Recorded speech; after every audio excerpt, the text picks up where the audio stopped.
Grupo IPS, tu seguridad desde una nueva perspectiva, presenta El futuro de todo. El futuro de todo, con Efrén Flores. Bienvenidos a El futuro de todo, el programa que ve hacia adelante. Soy Efrén Flores, dándoles la más cordial de las bienvenidas a un capítulo más de El futuro de todo. En esta ocasión vamos a platicar acerca de la situación macro, micro y por supuesto también de la movilidad y de la inclusión sociales con el maestro Enrique Díaz Infante. Él es director del sistema financiero del Centro de Estudios Espinosa Iglesias, un centro por demás de gran prestigio en nuestro país que se especializa sobre todo en temas relacionados con la movilidad e inclusión sociales, pero abordan y tratan otros temas muy importantes para el desarrollo de la sociedad y de la población más necesitada, los estratos más necesitados y por supuesto lo que viene también hacia el futuro. Modelos, se presentan libros, tienen toda una tienda de libros sobre todo y de otros productos que ustedes pueden adquirir ahí en la dirección que va a aparecer más adelante en la portada de este programa de El futuro de todo. Además, él es licenciado en Derecho por la UNAM, con maestrías en la London School of Economics and Political Science, una en Políticas Comparadas y también una maestría en políticas sociales y planeación en países en vías de desarrollo. Damos la más cordial de las bienvenidas a Enrique Díaz Infante aquí a El futuro de todo. Bienvenido, Enrique. Ya sabemos cómo se manejan las cosas en esta administración.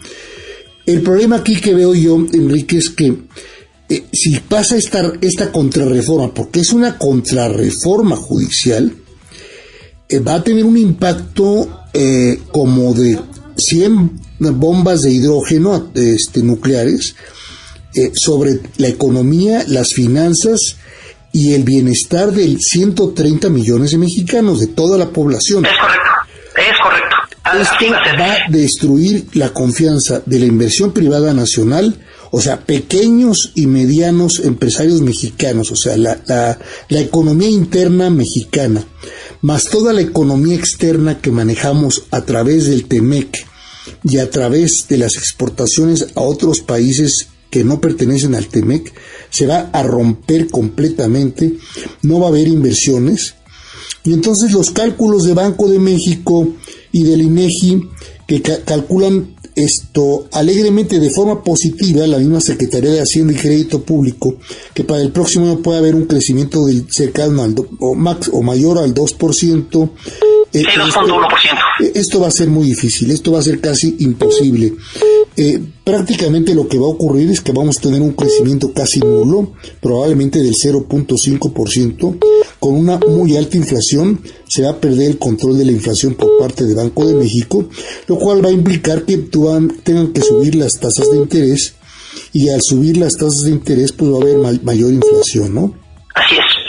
Sí, esto va a ser una crisis autoinfligida, va a ser un balazo en el zapato que con el plan C no sé si en el zapato o en la cabeza, Tienes toda la razón, es una locura. Es una locura que ni tú ni yo podemos entender porque no participamos de la lógica de lo que se iba ya dentro de Morena, del PT y del Verde, pero sobre todo dentro de Morena. PT, pues ya no sabemos que ellos sí ven el mundo con os y martillo, según dicen ellos, pero en el caso de Morena, parece que se autocilindrean y ellos mismos se creen su rollito de que ya como tienen una mayoría absoluta del 54%, pues ya les dan carta blanca para cambiar la Constitución y acabar con el Poder Judicial, que es, según ellos, pues la fuente de todas las injusticias. Y lo único que van a hacer es hacer su mandato, pues breve. O sea, a ver, Efraín, yo te lo digo, según lo que yo he estudiado, no hay régimen en el poder que te aguante una crisis como la que ellos van a desatar, una crisis económica. Cuando hubo la crisis del 82, pues en el 88 tuvo que venir el fraude de Salinas de Gortari y tuvo el surgimiento de Cárdenas y Muñoz Ledo y la corriente democrática en el 87 y en el 88 contendieron, y cuando vino la crisis de 94-95, en el 2000 vino la alternancia, pues Morena y aliados se van a autoinfligir una crisis si quieren sacar adelante su famoso plan C, con base en esta sobrerepresentación artificial para tener una mayoría calificada que no les dieron en la urna, pero la están queriendo mañosamente obtener y así aprobar su plan C, que básicamente es la reforma judicial de la que tú hablas y acabar con los organismos autónomos, lo cual pues va a espantar a la inversión extranjera y a la inversión nacional y a todo. O sea, acabas con el Estado de Derecho. El Estado de Derecho o el Rule of Law, que le llaman, por supuesto, todo digamos en la jerga internacional ya, creada y por los países anglos, particularmente por Estados Unidos, se acaba por completo. Sí. Entonces, no vamos a poder, aun cuando ellos quieran, crear un país de izquierda cargada con hoz y martillo. En el caso mexicano es muy difícil por la superdiversificación que tenemos de la economía mexicana, porque tenemos 3,000 kilómetros de frontera, pero es con Estados Unidos, nada más y nada menos el país más poderoso del mundo en todo, pero sobre todo en crecimiento económico y tecnología. Pero no creo que ellos vayan a permitir que tener ahí pegado a ellos 3,000 kilómetros de frontera de hoz y martillo, que participe y colabore activamente con China o con Rusia también, y también a través de Venezuela y de Cuba en particular, pero también Nicaragua, pues hasta incluyendo Irán, ¿verdad? Eso no creo que les vaya a gustar a los estadounidenses. No lo creo. Entonces, yo creo que encarecidamente le pediríamos a la doctora Claudia Sheinbaum, virtual presidenta electa de los Estados Unidos mexicanos, que no de México, el país se llama Estados Unidos Mexicanos, de acuerdo con la Constitución Política de 1917, que es la que nos rige honrosamente hasta el día de hoy, y esperemos que así siga haciéndolo. Le pediríamos encarecidamente que detenga este plan C del presidente y lo revise, solicite que esto se revise en su entrada de gobierno. No puede forzarse a que este plan C entre 30 días antes prácticamente de que ella sea impuesta como presidente constitucional de los Estados Unidos mexicanos. Mira, Efren, si ella acepta que este plan C, que López Obrador, el presidente saliente, le está imponiendo, se apruebe, pues ella misma va a decidir que no quiere ser presidenta. Lo que quiere ser es vicepresidenta, y el presidente va a seguir siendo López Obrador. Entonces, sí, de entrada esto nos va a permitir ver si vamos a tener presidenta o vicepresidenta. Y esta serie de reformas, pero más específicamente lo del Poder Judicial y los órganos autónomos, acabar con ellos, acaban completamente con el Estado democrático, que es un principio constitucional. El artículo 40 dice que somos una república democrática, pues ya no seríamos democráticos. O sea, eso ya démoslo por terminado. Democrática liberal, además. Liberal, ya seríamos un régimen autoritario. Un régimen autoritario. Así es. Ahora, te quiero hacer una pregunta por el tiempo, mi querido Enrique. Sí. ¿Cómo andan ustedes en el Centro de Estudios Espinosa Iglesias? ¿Cómo calculan ustedes de pasar esta contrarreforma, este golpe judicial, más el golpe a todos los organismos autónomos constitucionales? ¿Qué impacto tendrá esto en las variables económicas de nuestro país y rumbo al desarrollo, digamos, de todo lo que es la economía del conocimiento? Mire, te he de decir que en el CEI no hemos calculado el impacto, ni Banco de México con las cifras que presenta está calculando el impacto de esto, ni el IMEF lo está calculando. A ver, las cifras que maneja Banco de México es que vamos a crecer al 2.1% y que una inflación... Perdón que te interrumpa, pero ¿sabes qué me da la impresión? Que nos estamos negando, estamos como las avestruces metiendo la cabeza debajo de la tierra. Es correcto. No queremos ver lo que va a ocurrir, porque ya conocemos lo que quiere hacer el presidente López Obrador. Lo que tenemos que hacer es empezarnos a imponer, tomar el ejemplo de lo que están haciendo nuestros hermanos latinoamericanos de Venezuela, y negarse a aceptar las elecciones ilegales de Venezuela, de Maduro. En este caso, en México, tendríamos que negarnos los mexicanos a aceptar y empezar a advertir al presidente que de pasar sobre todo la contrarreforma judicial, pero también la eliminación total de los órganos autónomos constitucionales, esto va a provocar un enfriamiento total de la inversión privada mexicana, pero además de la inversión extranjera directa, y adiós completamente a las posibilidades que puede ofrecer el nearshoring. Adiós a las posibilidades del nearshoring, y además esto subiría las tasas de riesgo país. Yo creo que perderíamos el grado de inversión que tenemos ahorita. Totalmente. Y subiría las tasas de interés, y esto pues yo creo que terminaría de quebrar al ya de por sí quebrado Pemex. No, ya Pemex o se reforma o se vende o se regala, porque ya no sirve como está actualmente la estructura actual de Petróleos Mexicanos. No.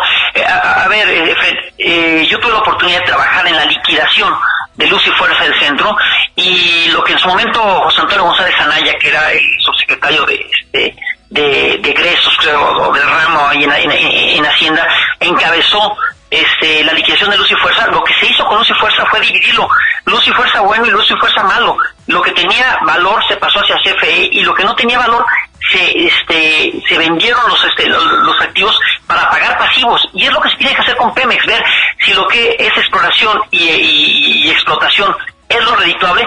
Pues deshagámonos de refinación y venta del petróleo, refinación sobre todo de petroquímicos, toda esa parte que es onerosísima, las refinerías. Deshagámonos de eso, el Pemex malo, porque es un lastre ya para las finanzas públicas. Es la petrolera más endeudada del mundo, más de $100,000 millones es la deuda. 108,000 millones de dólares. 188,000 millones de dólares. Entonces, eso es López Obrador se acabó el margen que tenía, todos los ahorraditos, los ahorros, todos los guardaditos que le dejaron, que los acabó. Hizo un recorte a más no poder de las estructuras burocráticas para poder sacar más dinero, y cuando ya no alcanzó, pues ya empezó a endeudarse, y este año fue un endeudamiento brutal, que se utilizó en gran parte de esa deuda para la compra de votos. O sea, una pregunta, ¿tienes el dato de cuánto es el déficit que traemos ahorita fiscal?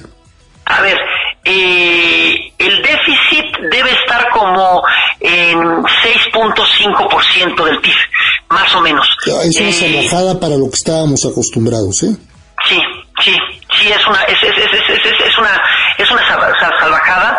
Ha crecido muchísimo, y esto te lleva a la deuda pública más o menos en total está como estoy hablando de ya te iba a meter cifras del pasivo pensionario, pero que ese es otro tema, el pasivo pensionario, cómo se nos va yendo con todas las reformas que hizo en materia de pensiones, pero sí se nos va a mover la deuda, el déficit fiscal durísimo, y con la subida de tasas de interés va a ser muy difícil de pagar, y se está a nivel global estrechando la economía, se está acelerando, y entonces si como pasó en el 82 y como pasó en el 94 hay una subida de tasas de interés por parte de la Reserva Federal, que no se logra controlar la inflación allá, pues aquí nos va a pegar durísimo. Entonces, no estamos midiendo las consecuencias que puede tener una subida de tasas en la Fed, y no estamos logrando bajar el déficit fiscal que tenemos aquí. Oye, ¿y ustedes cómo están midiendo el impacto que puede tener, o no sé si lo estén midiendo, sobre algo tan importante y trascendental para nuestro país como es la movilidad social y la inclusión social, que son dos variables, digamos, pilares centrales para poder empujar a los grupos más necesitados de nuestra población, incluyendo a los grupos originarios, para poder progresar, subir en términos económicos, culturales, sociales, aún manteniendo sus raíces culturales naturales? Mira, Efraín, qué bueno que tocas el tema. Efectivamente, en el Centro de Estudios Las Iglesias, en el CEI, tenemos como eje rector de nuestras investigaciones la movilidad social, es decir, el ascenso y descenso social de la población. Si la población mejora o no en su bienestar socioeconómico, ese mejoramiento sí es en una persona de cómo arrancó a cómo termina, o es intrageneracional o intergeneracional, de generación a generación. En relación a los papás estamos mejor o peor que nuestros padres, y eso es lo que medimos en el CEI. Y una premisa para que haya movilidad social ascendente, es decir, un mejoramiento en las condiciones de socioeconómicas de las personas, es que haya crecimiento. Y lamentablemente no ha habido crecimiento, y lo que nos está con este plan, primero con la conformación del Congreso con mayoría por parte de Morena y aliados, y anunciando lo que va a ser el plan C, y principalmente la reforma del Poder Judicial y la desaparición de los autónomos, lo que se va a generar es una crisis económica. Y si hay crisis económica, no hay movilidad social. Es más, hay movilidad social descendente. La movilidad social necesita, por supuesto, el crecimiento económico productivo, además de todo, pero además una buena educación tanto en la parte profesional como una gran capacitación en los espacios técnicos para las carreras técnicas, y que esto bañe a los grupos más necesitados. Eso también se cancelaría junto con toda la estructura educativa y toda la estructura de salud, que ya también prácticamente ya no hay en nuestro país adecuadamente. Sí, mira, las premisas para que haya movilidad social es que haya inversión en educación y en salud, en capital humano, y haya inversión en infraestructura, es decir, en capital físico. Durante este sexenio hubo limitada inversión en capital humano y también en capital físico, pero además lo que se gastó en infraestructura fue en beneficio del ejército. El Tren Maya, el Felipe Ángeles, el aeropuerto Felipe Ángeles, el corredor transísmico, fue en beneficio del ejército. Entonces la derrama fue limitada. Entonces, y además no sabemos cuánto se derramó, porque como todas son obras que fueron reservadas por seguridad nacional, sobre pretexto de seguridad nacional, no sabemos a ciencia cierta cuánto se gastó en todas esas obras. Así es. Entonces, la movilidad social, si de por sí ha sido limitada en el país, en ese sexenio hubo primero la crisis de la pandemia y hubo poca o gasto limitado en salud y en educación, es decir, en capital humano, y en capital físico, pues como te digo, lo de la infraestructura se fue a los mitad y no sabemos cómo se gastó. Entonces, las premisas para que haya movilidad social no se dieron en este sexenio, y lamentablemente pues la estructura social, la estructura demográfica del país va avanzando. Regresamos para concluir esta interesante charla con el maestro Díaz Infante, pero antes, 20 segundos y regresamos con ustedes aquí a El Futuro de Todo. ¿Te preocupa tu seguridad o la de tu empresa? ¿Necesitas oficiales de seguridad, protección ejecutiva, monitoreo personal o vehicular? No te preocupes. Con Grupo IPS, empresa mexicana en seguridad privada, tu seguridad desde una nueva perspectiva tiene lo que necesitas. Además, son especialistas en alarmas y seguridad electrónica. GrupoIPSMexico.com. El futuro de todo. El futuro de todo. Con Efrén Flores. Continuamos en El Futuro de Todo.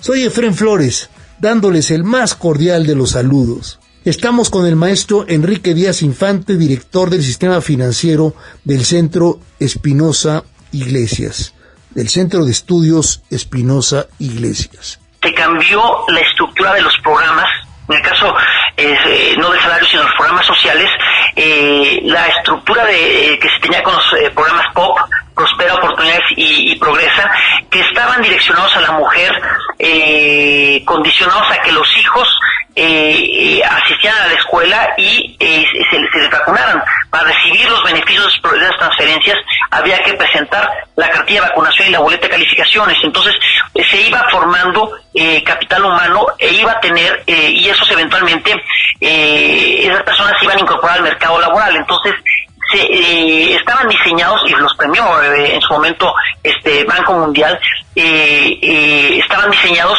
para tener un impacto intergeneracional y para generar crecimiento.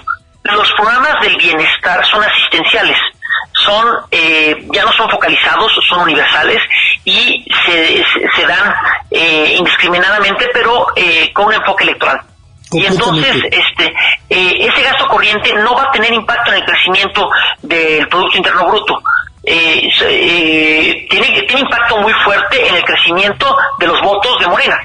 Ahí sí hubo un impacto fuerte. Que no lo podemos medir, no sabemos qué porcentaje de impacto tuvo ese gasto electoral, pero sí ciertamente hubo un segmento de ese gasto directo electoral que tuvo un impacto. Otra parte no sabemos si tuvo o no tuvo el efecto, pero una parte ciertamente la tuvo.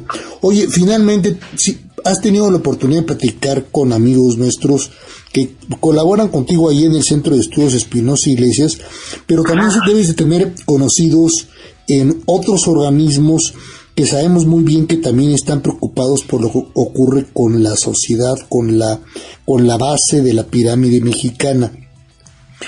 ¿Qué intercambian? ¿Qué opinan? Es decir, ¿hay preocupación? ¿Se están fijando en el impacto de como de carambola a tres bandas?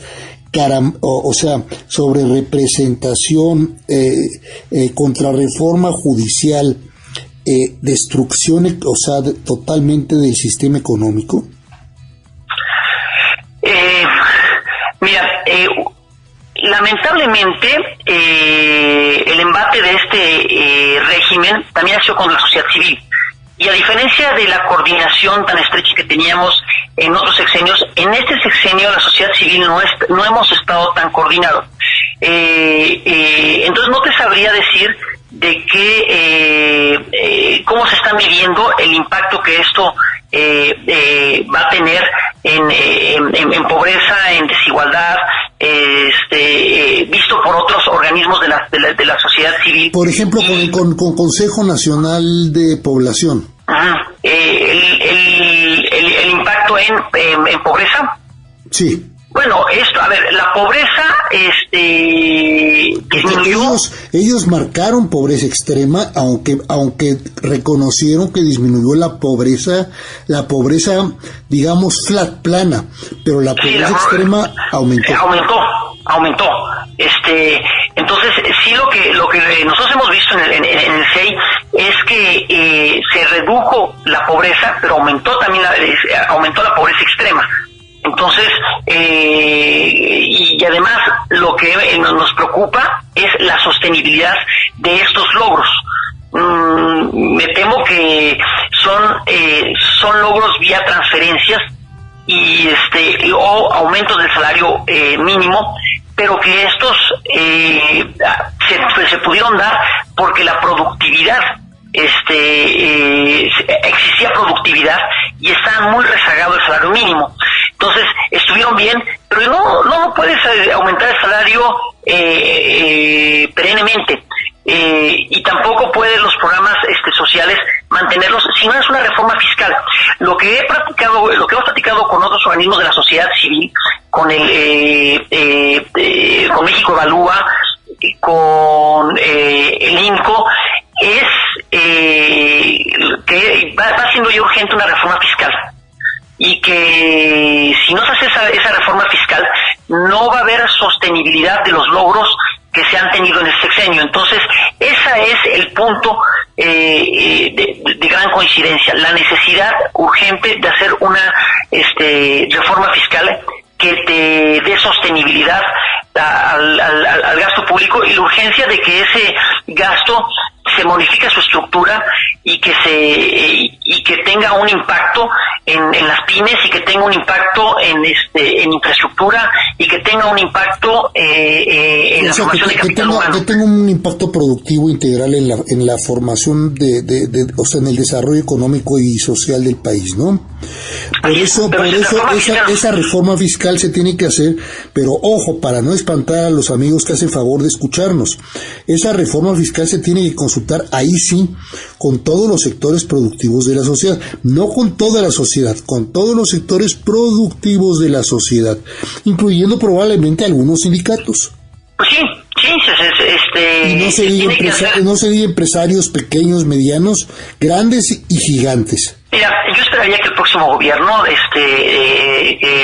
Claudia Sheinbaum, recupere el diálogo que este gobierno no tuvo con la sociedad civil. Fue un gobierno que no le interesó dialogar ni con la sociedad civil ni con otros sectores empresariales, organismos y sindicatos y demás. No lo hubo, y yo espero que sí lo haya para hacer esta urgente reforma fiscal, y que saquen esa reforma por consenso, porque de otra manera no vamos a tener espacio fiscal para mantener el ritmo de gasto. Y ojo, Efraín, ya los programas sociales quedaron en la Constitución. El gasto corriente ya quedó ahí en la Constitución. Entonces sí tenemos que hacer una reforma fiscal que genere los ingresos para pagar ese gasto corriente incremental, y que podamos pagar también lo que necesitamos gastar en electricidad, en agua, para aprovechar el nearshoring. O sea, es increíble que nos cayó del cielo esto del nearshoring y no lo estamos aprovechando por no tener agua, no tener electricidad, no tener Estado de Derecho. Comenzando primero que nada por no tener Estado de Derecho. Si no tienes Estado de Derecho, aunque tengas agua y electricidad, de nada te sirve si no hay Estado de Derecho. El ejemplo más plasmado, más dramático que tenemos ahorita reciente, pues es el cierre de los Oxxos allá por la zona de Nuevo Laredo, o sea, en el estado de Tamaulipas, y también unas gasolineras de Oxxo, precisamente por la pérdida total del Estado de Derecho, ¿no? Y la forma en la que tardó el gobierno estatal 4 días en reaccionar a ese cierre tan importante de las tiendas de conveniencia de un grupo ligeramente grande, como es el caso de Grupo FEMSA. Es correcto. Ese es el primer ejemplo que tenemos de lo que va a pasar, y como eso van a ocurrir muchos otros fenómenos negativos y destructivos, porque están permitiendo que esto se acantonen el crimen organizado, los narcos, y no sabemos en qué medida estén o no dialogando con, por ejemplo, las Fuerzas Armadas, que están trabajando libremente y sin control de nadie en toda la República Mexicana, ¿no? Por último, yo quisiera un corolario tuyo para rematar, que se nos acaba el tiempo, mi querido Enrique. El corolario sería que urge en este país que haya movilidad social, y no hay movilidad social si no hay crecimiento, y si esta sobrerepresentación se utiliza para pasar el plan C, esencialmente la reforma judicial, y acabar con los órganos autónomos, vamos a matar el crecimiento, y entonces por ende no va a haber movilidad social y no va a haber bienestar socioeconómico en los mexicanos. Y entonces, pues mi querido Frank, como hemos platicado en otras ocasiones, si en el 82, la crisis del 82 trajo el cambio de régimen, o casi el cambio de régimen en el 88, y el surgimiento del PRD, y la crisis del 94 trajo en el 2000 a Vicente Fox, pues Morena pudiera estarse autoinfligiendo, aborazándose con esta sobrerepresentación para aprobar su plan C y matar al Poder Judicial y los autónomos, pudiera estar generando o va a generar su crisis. No tengo duda que va a generar una crisis económica y pudiera acabar siendo Morena la breve. Muchas gracias al maestro Enrique Díaz Infante, director del Sistema Financiero del Centro de Estudios Espinosa Iglesias, por haber platicado con nosotros aquí en El Futuro de Todo. Si quiere localizar a Enrique Díaz Infante, lo puede hacer a través de las ubicaciones aquí, que por supuesto aparecen en la portada de este programa del Futuro de Todo, tanto en X, antiguamente Twitter, pues, como también en el Centro de Estudios Espinosa Iglesias, que aquí aparece la página del Centro de Estudios Espinosa Iglesias, y la propia página del licenciado Díaz Infante como blog de Enrique, ¿no?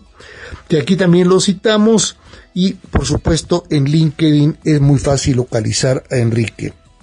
Para efectos de este programa del Futuro de Todo, específicamente de esta semana, le recomendamos también escuchar Momento Político, el otro programa que tenemos, donde conducimos el maestro Ricardo de la Peña y un servidor para hablar los temas políticos, económicos y sociales del momento, sobre todo los políticos, que impactan a lo económico, a lo social y, como estamos viendo en estos momentos, a la parte diplomática internacional de nuestro país. De eso vamos a platicar precisamente. Por eso valdrá la pena que complete usted el Futuro de Todo de esta semana con Momento Político también de esta semana. Si Momento Político aparece a partir del lunes, a partir del martes estará disponible para ustedes Momento Político a través de YouTube y de Facebook. Eso es todo por hoy en el Futuro de Todo en México y de cara al mundo. Un servidor, Efrén Flores, se despide de ustedes esperando contar con su presencia en el próximo de nuestros programas de El Futuro de Todo. Hasta entonces. Grupo IPS, tu seguridad desde una nueva perspectiva, presentó El Futuro de Todo. El futuro de todo. Con Efrén Flores.